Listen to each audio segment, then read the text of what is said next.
Hola a todos, bienvenidos de nuevo al curso de Algoritmos Cuánticos Variacionales.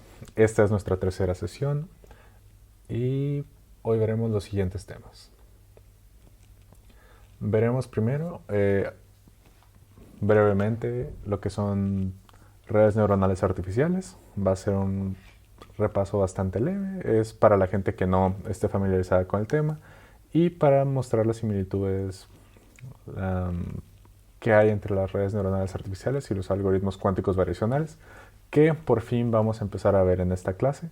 Va a ser un overview de algoritmos cuánticos variacionales y varios de los temas que tocaremos hoy van a ser explorados a mucha más profundidad en las siguientes clases. Primero que nada, empecemos con redes artificiales entonces. Estas están inspiradas en las redes neuronales biológicas.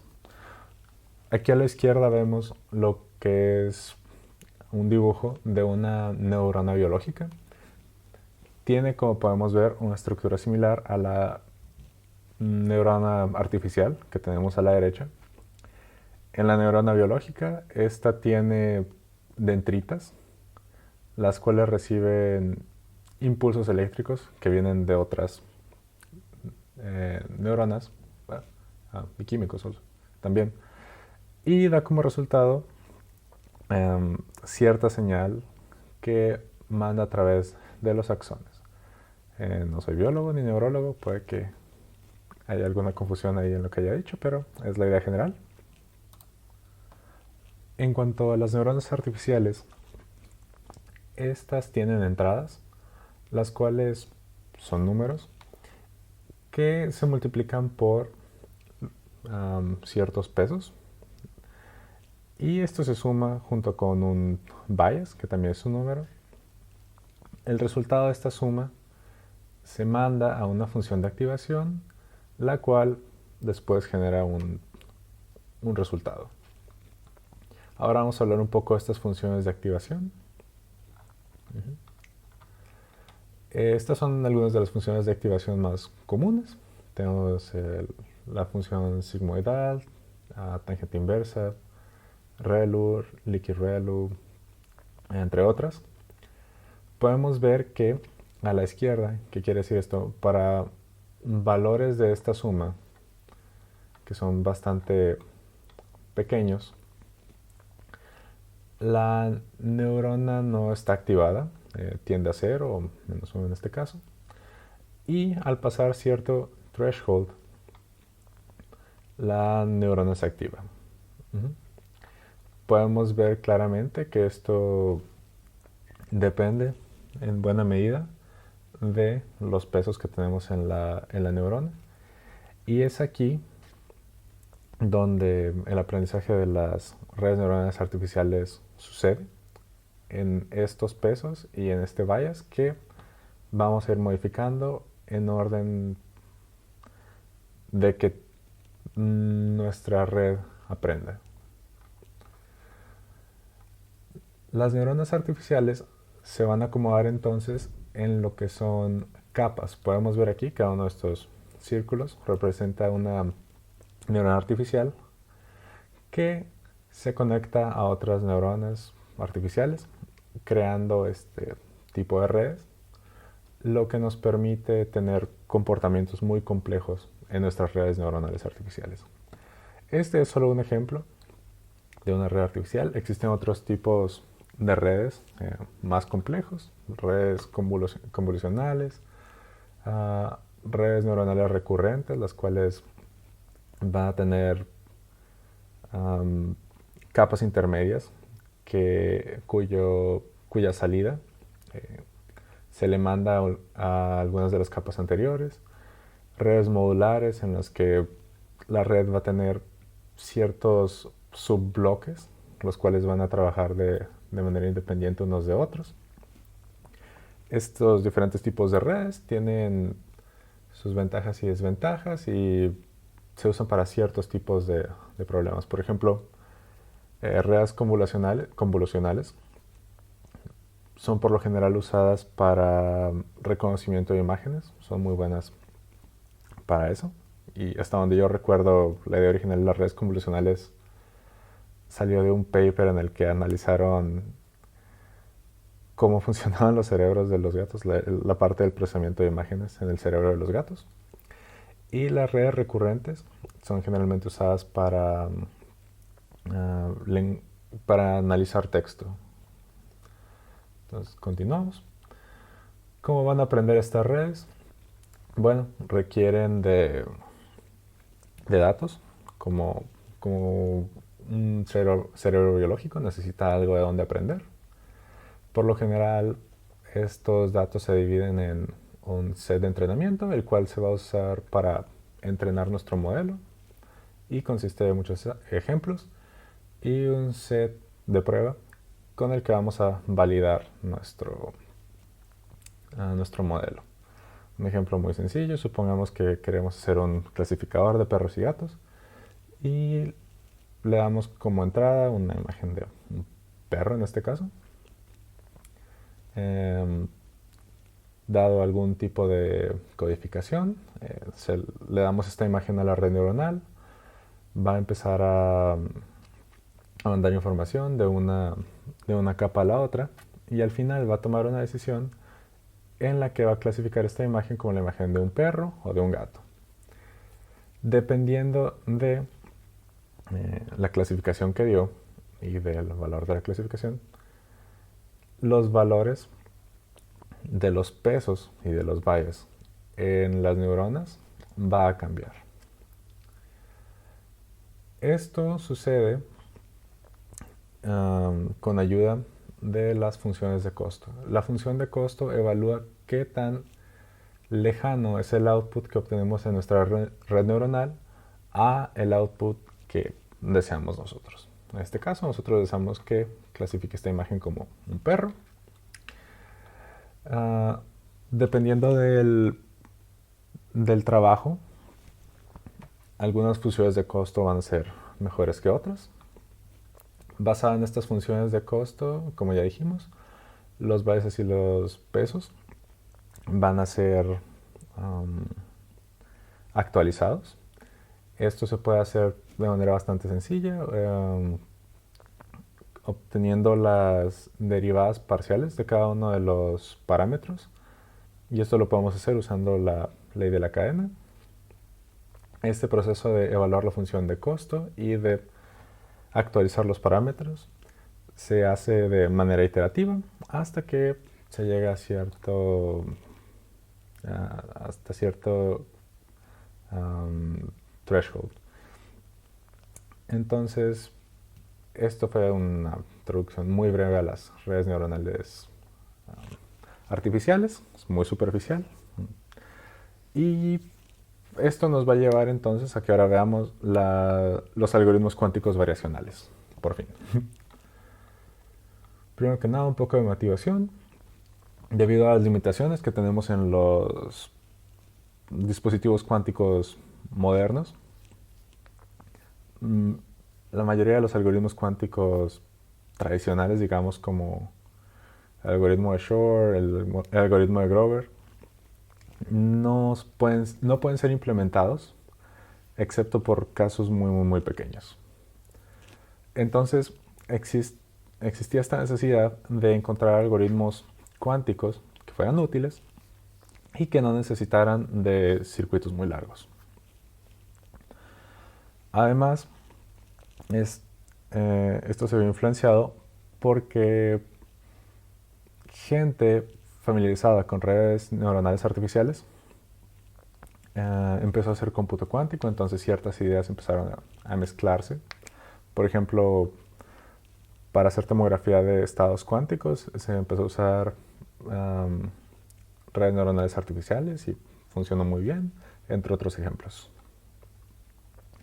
Empecemos primero por mostrar lo que son los estados ansatz. Un estado ansatz es un estado de prueba. Es un estado que tú esperas sea lo suficientemente bueno. Es como una aproximación. Como podemos ver, las redes estas de circuitos ansatz son un tanto similares a las redes neuronales. Estas serían equivalentes a las capas en las redes neuronales, como vimos anteriormente. Y generalmente se tiene en la entrada estados 0 que van a ser operados con estos circuitos. Y de manera matemática podemos escribirlo de la siguiente manera, como la multiplicación de los operadores unitarios UL aplicados al estado 0. Estos ansatz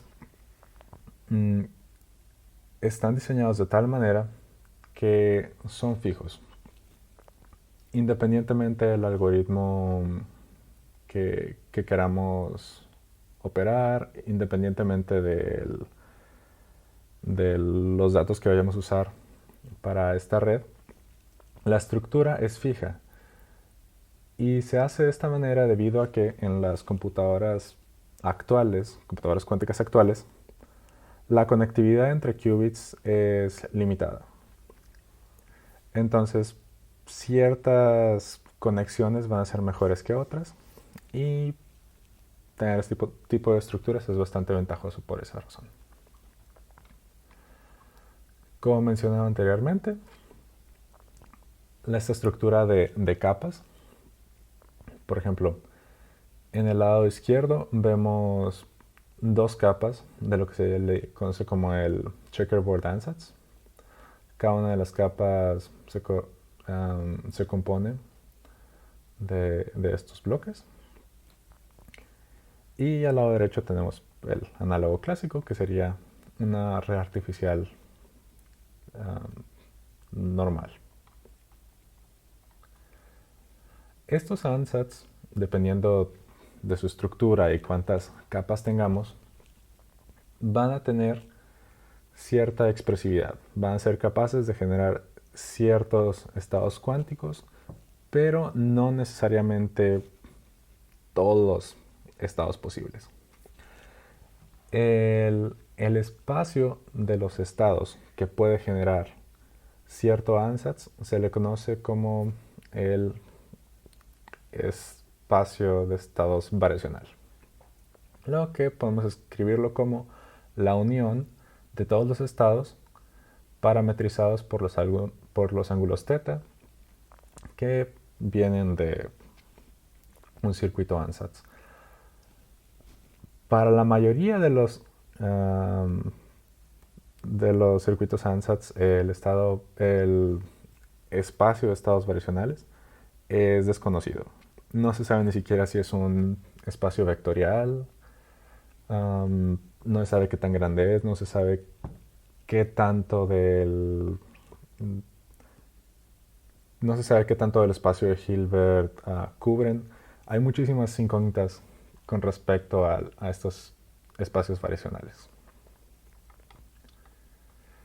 Entonces, por fin llegamos a lo que es un algoritmo variacional ahora. Este es el algoritmo básico de cómo funcionan estos algoritmos. La idea es minimizar una función de costo que esté definida por un hamiltoniano. Primero que nada, preparamos un estado psi, θ, que esto lo hacemos con nuestro circuito ansatz, lo que es el primer paso que tenemos aquí. Después vamos a realizar mediciones con Pauli strings, con cadenas de Pauli, para calcular el valor esperado de cierto hamiltoniano. Vamos a dar un poco más detalle de este paso más adelante.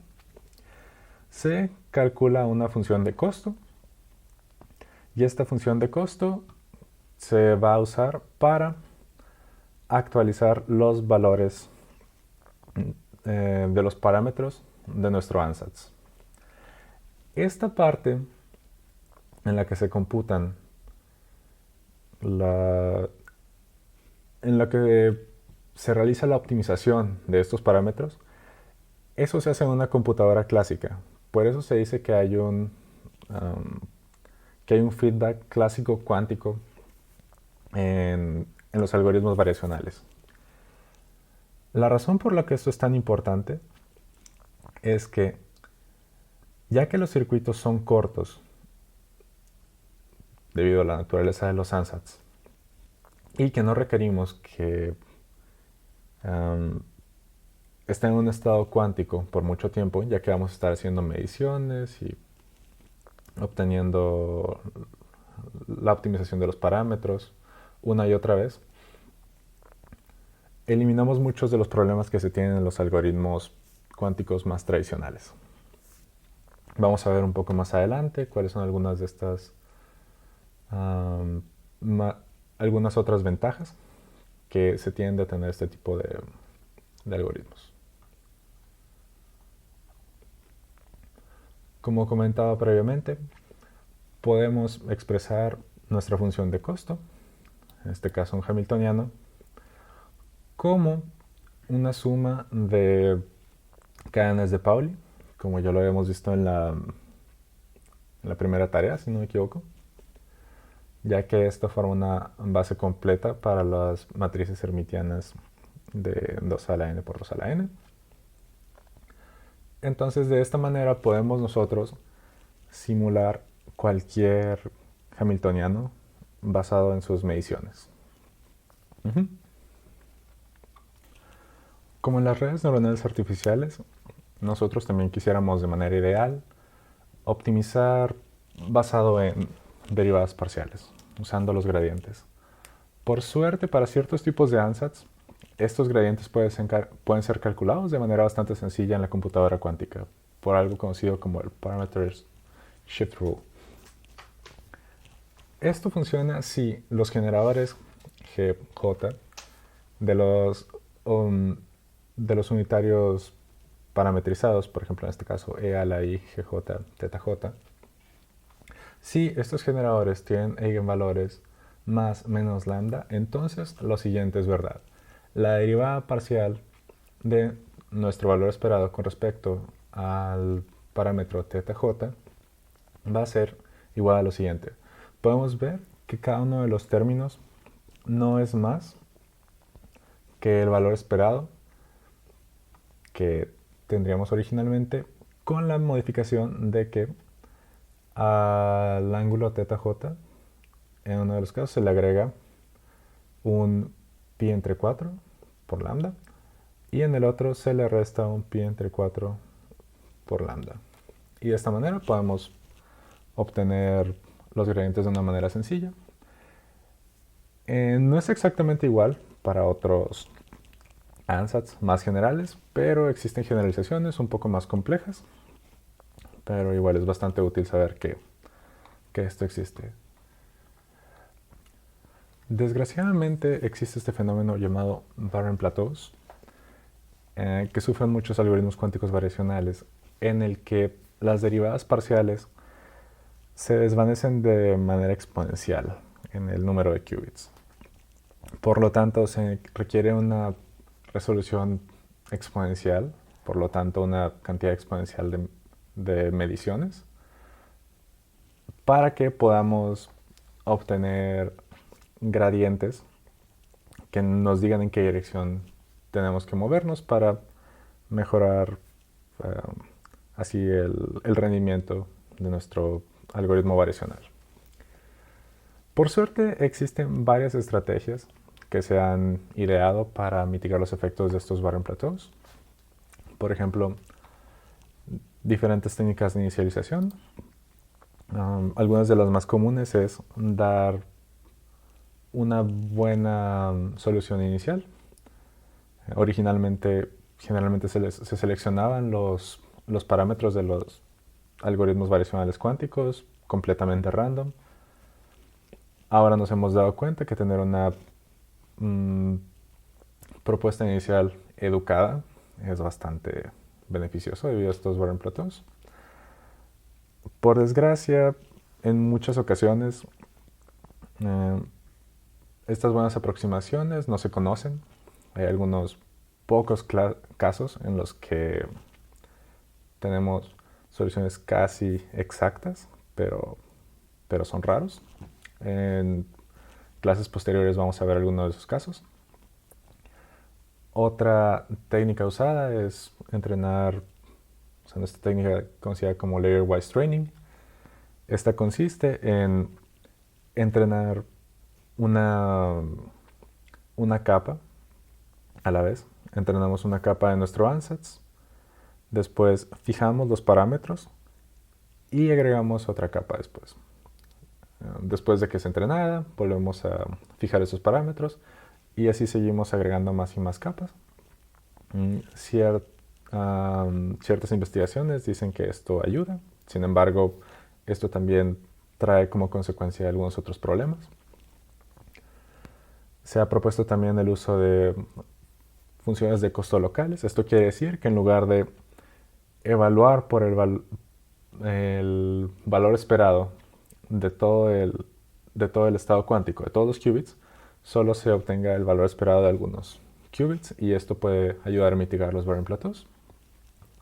Usar parámetros que están relacionados entre otros, digamos el parámetro correspondiente al, no sé, el ángulo θ1 va a ser exactamente igual al ángulo θ10.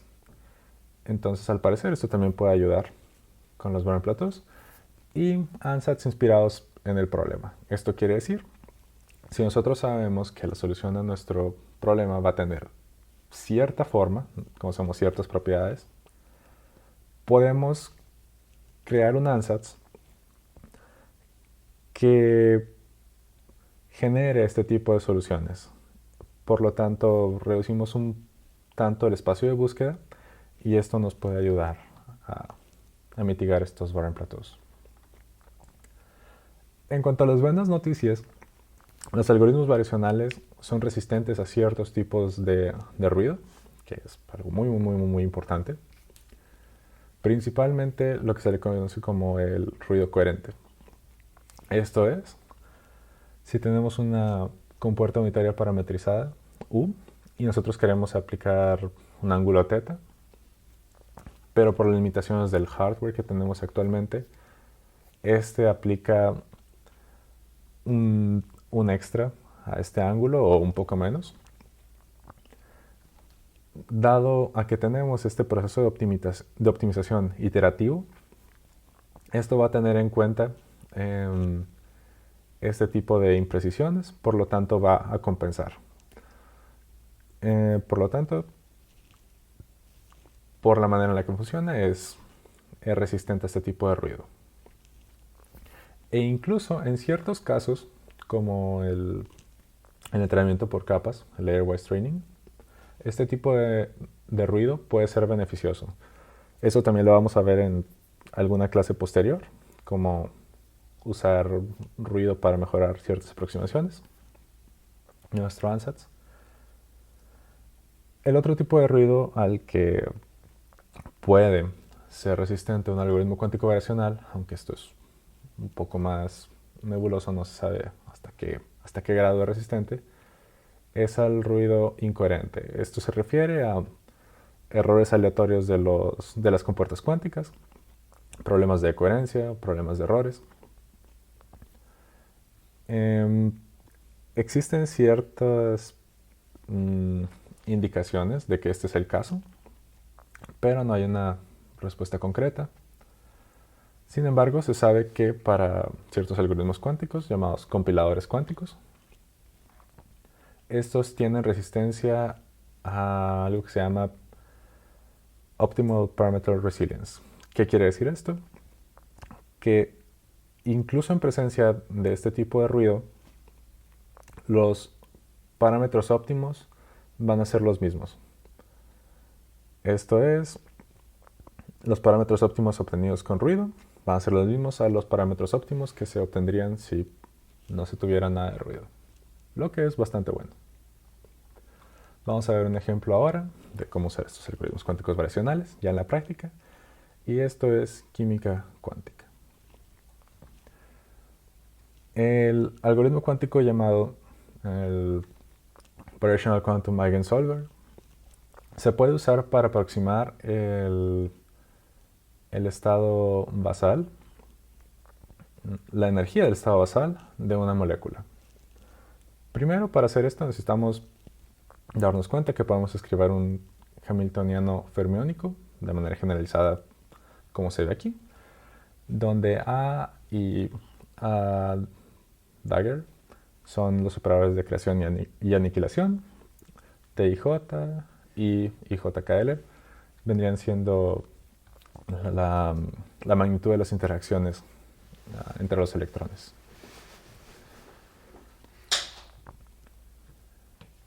Ahora, necesitamos un mapping que nos lleve de estos operadores fermiónicos a operadores en qubits. Por lo tanto, podemos usar varios tipos de mappings, pero uno de los más comunes es el de Jordan-Wigner, que podemos ver aquí. Escribimos como el estado sigma más, el siguiente, y el estado sigma menos, este aquí. Si queremos aplicar un operador de creación en el índice I, lo podemos escribir de la siguiente manera. Y si es un operador de aniquilación, se puede escribir de la siguiente manera. En 2017 se publicó un paper muy importante para la comunidad de algoritmos cuánticos variacionales, en la que IBM pudo simular la siguiente molécula en una computadora cuántica real. Este paper se volvió muy famoso y lo recomendaría mucho leerlo. Muchos consideran que fue el primer paper en el que todas las piezas de los algoritmos cuánticos variacionales por fin se pusieron en un solo paquete.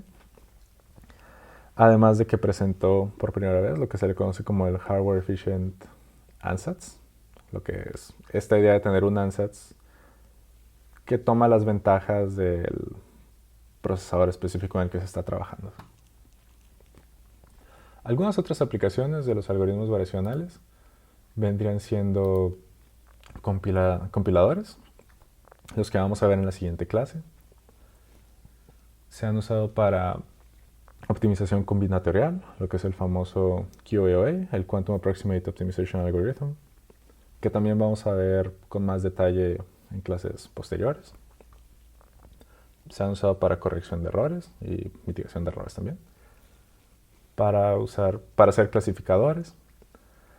Este otro ejemplo bastante interesante y lo descubrí apenas hace poco, lo que es el uso de algoritmos variacionales para procesamiento del lenguaje natural y también para solución de sistemas de ecuaciones.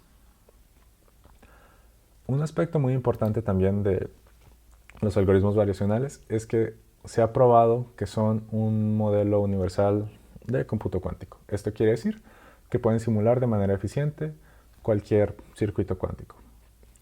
Esto lo pueden hacer usando una cantidad polinomial de compuertas cuánticas. Esto se hizo, hasta donde llega mi entendimiento, de dos diferentes maneras. Uno se demostró que existe cierta manera en la que uno puede codificar la salida de cualquier circuito cuántico como el estado basal de un hamiltoniano. Entonces, si uno minimiza dicho hamiltoniano, la secuencia variacional que uno crea para minimizarlo va a ser equivalente al circuito cuántico que uno quiere simular. La otra prueba que se hizo fue para QAOA, en la que se probó que para ciertos ángulos una secuencia de QAOA puede generar cualquier operador unitario. Ambos casos los vamos a ver un poco más a detalle, pero principalmente de aquí arriba. Yo creo que va a ser la clase más intensiva que vamos a tener en todo el curso. Y para concluir y repasar un poco lo que ya dijimos, los algoritmos variacionales son agnósticos a los errores sistemáticos, lo que vendría siendo el ruido coherente. De manera muy cercana conecta lo que es el hardware y el software para sobrellevar ciertas limitaciones del hardware, lo que viene siendo la conectividad, lo que les comentaba del hardware efficient ansatz, que usa las propiedades del hardware. Usa circuitos cortos, lo que es muy bueno con las computadoras actuales. Puede simular hamiltonianos a base de mediciones locales. Desgraciadamente, muchos algoritmos variacionales son susceptibles a estos Barren Plateaus que ya mencionamos antes, pero por suerte existen medidas para mitigarlos. No lo mencioné antes, pero la optimización clásica a veces puede ser bastante intensiva, entonces también en ciertos casos ese es el cuello de botella. Y a pesar de que los circuitos son más cortos, aún existen ciertos problemas de coherencia y otras limitaciones del hardware moderno, lo que limita la profundidad de los circuitos cuánticos. Y pues eso sería todo por ahora. Muchísimas gracias por su atención. Vamos a ver a más profundidad varios de los temas, varios de los puntos que se comentaron en esta presentación. Espero que les haya gustado mucho. Como en la ocasión anterior, subiré los problemas de la tarea en un documento por separado para que sea más fácil de leer para ustedes. Y muchas gracias. Nos vemos hasta la próxima.